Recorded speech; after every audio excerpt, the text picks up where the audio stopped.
Hi, this is Larry Michel. This is my dog Hans. And today we're going to be talking some more about the typology of genetic energetics, and specifically we're going to talk about sexual response type. Now, this particular subject is perhaps the most sensitive and the most important one that genetic energetics sheds light on. And the reason why I say that is that there are some huge misconceptions about how men are and how women are. What is the qualities of a man sexually, and what are the qualities of a woman sexually, and what can you expect from one and what can expect from the other. And the reality is that a lot of that's being told of us out there is not accurate. 50% of it is, but the other 50% is wrong. So there's like a 50-50 chance that you may be misunderstanding or misinterpreting the way either a woman or a man shows up. So let's dive in. In sexual response type, there's two types. There's a mental emotional sexual response type person, and there's a physical sexual response type person. The mental emotional person has all of their sexual energy on the surface. It flows through them. It's up, it's present, and it's visible. It's noticeable. And that's really important to remember as we talk about this. The physical sexual response type person, their sexual energy is held inside. It's held inside and it stays there inside until someone can help release it and move that energy. Now, sexual energy is not just about sex, by the way, and this is really important to understand. Our vitality, our life force, is pushed a lot by sexual energy. You've heard Kundalini energy. You've heard about the energy of our sexual energy moving up through our body, from our core to our head and above.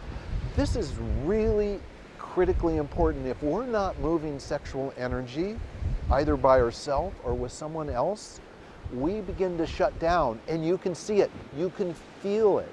You can see someone that seems vivacious and alive and vibrant versus that person that seems really shut down and worn down, and there's just no glow to them at all. Now, we all have that potential to have this incredible glow. It's our life force really being expressed, and so moving sexual energy is essential for all of us. Now, back to the distinctions. I talked about mental emotional sexual response type.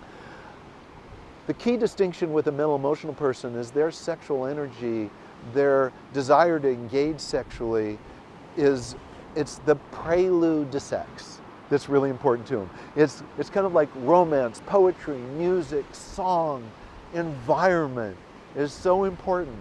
Now, it doesn't mean that this person can't engage quickly and be very physical, but it does mean that they need that emotional connection, that mental emotional connection to engage.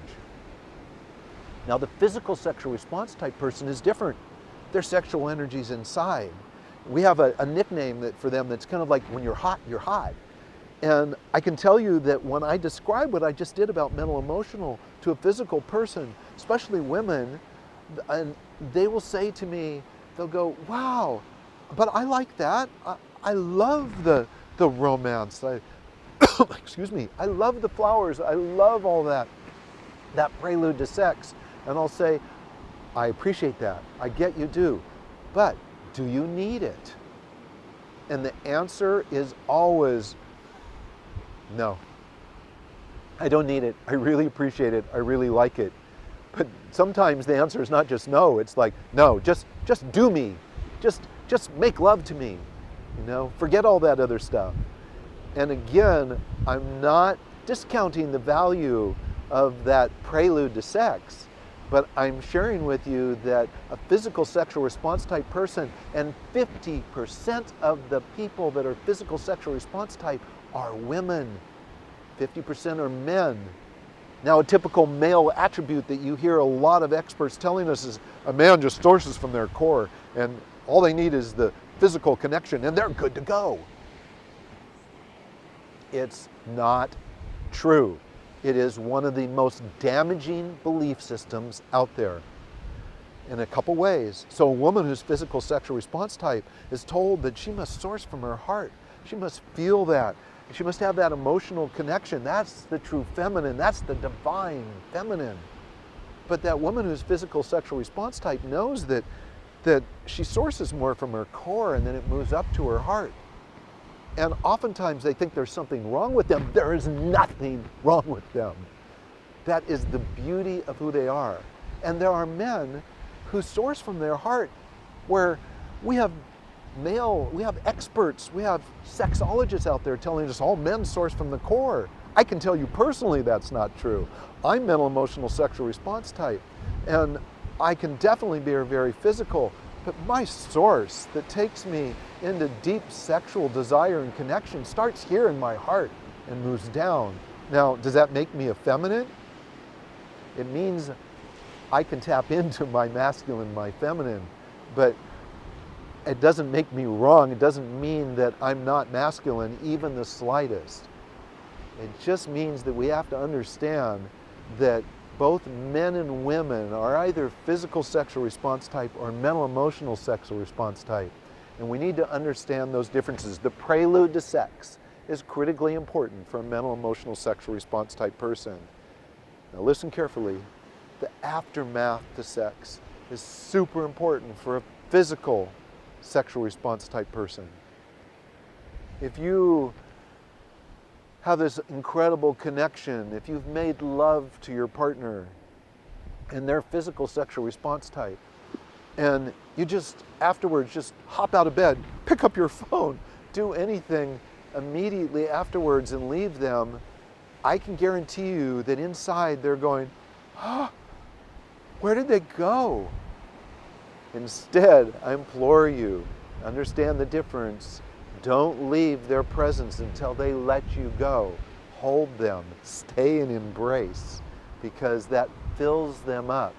They get to the point where they feel totally complete or finished, if you will, instead of being left incomplete or unfinished. Stay with them. And the physical person, understand that the mental, emotional person, they're good.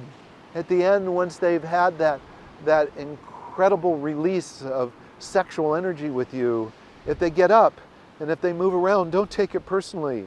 They're easy for them to disconnect at that point. They're not fully disconnecting, but they don't need that same embrace for the same length and period of time. So again, I don't want you to project on people based on their different sexual response types, but I want you to be aware of the differences and acknowledge and honor their needs. Be respectful. Don't go into story.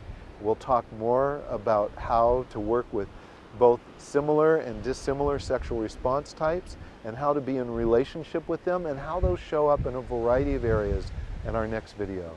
Thank you.